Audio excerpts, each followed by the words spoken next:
morning as a morning. Oh, Bart, saan ka na naman pupunta? Manloloko ka na naman ng tao, no? Hindi. Papasok kasi ako ni Julian sa motor shop. Kailangan ko kumita ng extra eh. Alam nyo, kumain kaya kayo rito sa karinderya ko para kumita naman ako, pare. Ano? Pagkatapos mo kami lokohin? No way! Hindi kami kakain dyan. No way! Eh, di bahala kayo. Bebang! Niyaya pa tayo. Tumaasa. Kain tayo. Ano to? Yes, boss. Bahala ka na muna rin sa karinderya. May lakad ako eh. Sige po, boss. Kasi may mga customer dyan Okay lahat, po. ha? Bart! Nosy! Kusinera ko.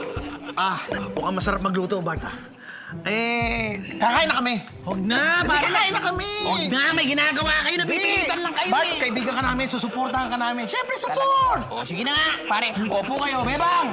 Kasi mo itong mga kaibigan kong ito. Ayan, ang sarap. Sige po, boss. Yan, lagyan mo kanin ko. Ano? Miss, baka pwede naman request ng tig-dalawang ulam at tig-dalawang kanin. Okay po. Sige, wait lang po, Bilis, Bebang, bilis. Bebang, pare. Swerte mo. Talaga ba? Talaga ba? Ba't tayo naman ito, Bibili. Ay, Ito na po. Ito Bebang, na po. bilis. Ayan. Uy! Yan. Thank you! Ayan po.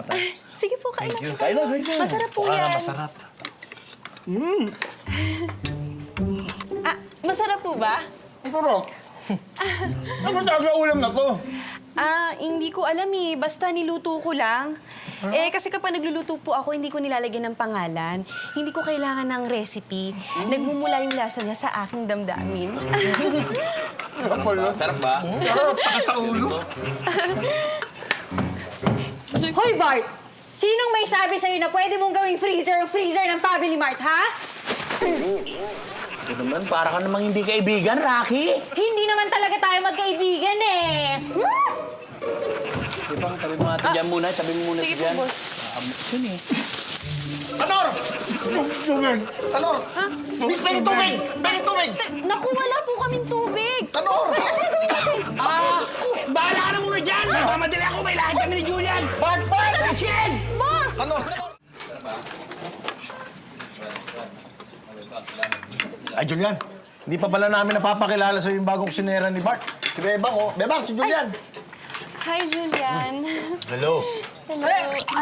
Pengi pa ako isang rice. Rice, sige. Wait lang, ha.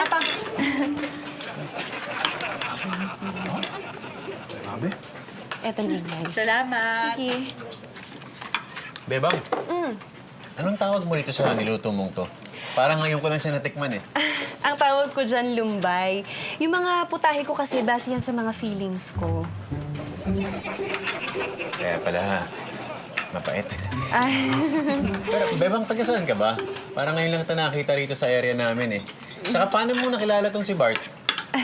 Si Boss Bart, kilala to sa baryo namin na maraming natulungan. Ako kasi pangarap ko maging chef sa barko. Ang sabi niya sa akin, tutulungan niya ako. Kailangan ko lang daw mag-training sa kanya. Yeah, boss. Alam mo, yung boss Bart mo, napakadaming naitulong sa amin yan. Ay, naku. Ganyan po talaga si Boss Bart. Alam niyo ba na sa amin mahirap din yung tubig? Kaya itong si Boss Bart, nagpagawa ng water pump tsaka malaking tangki ng tubig para may supply yung buong baryo. Totoo ba yun, Tol? Wala yan, pare. Lilit na bagay yan. Maliit na bagay lang yun. Ano ba kasing ulang to? Bakit ang anghang? Ang tawag ko dyan ay poot. Ang anghang? Pwede tubig! Tubig! Sandali lang. Wala kaming tubig dito eh. Puro bottled water yung tinitinda ko. 10 piso lang. Mas mura to kaysa ron sa Family Mart. Oh.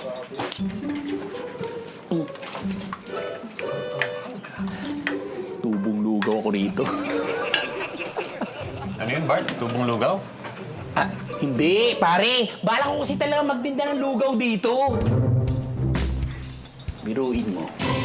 Kikita na ako dito sa tubig na to ng walang puhunan. Iigib lang ako ron sa shop. Tapos, ibibenta ko dito. Ano yun? Walang puhunan? Kausap ko yung sarili ko eh. Huwag naman kayong bastos. Makikialam ka eh. Huwag, pare. Kaibigan ko yan. Tama na. Oo, kita mo? Ano ka lang ng tubig. Kakalit tuloy siya yung kaibigan ko eh. Kausap ko yung sarili ko eh.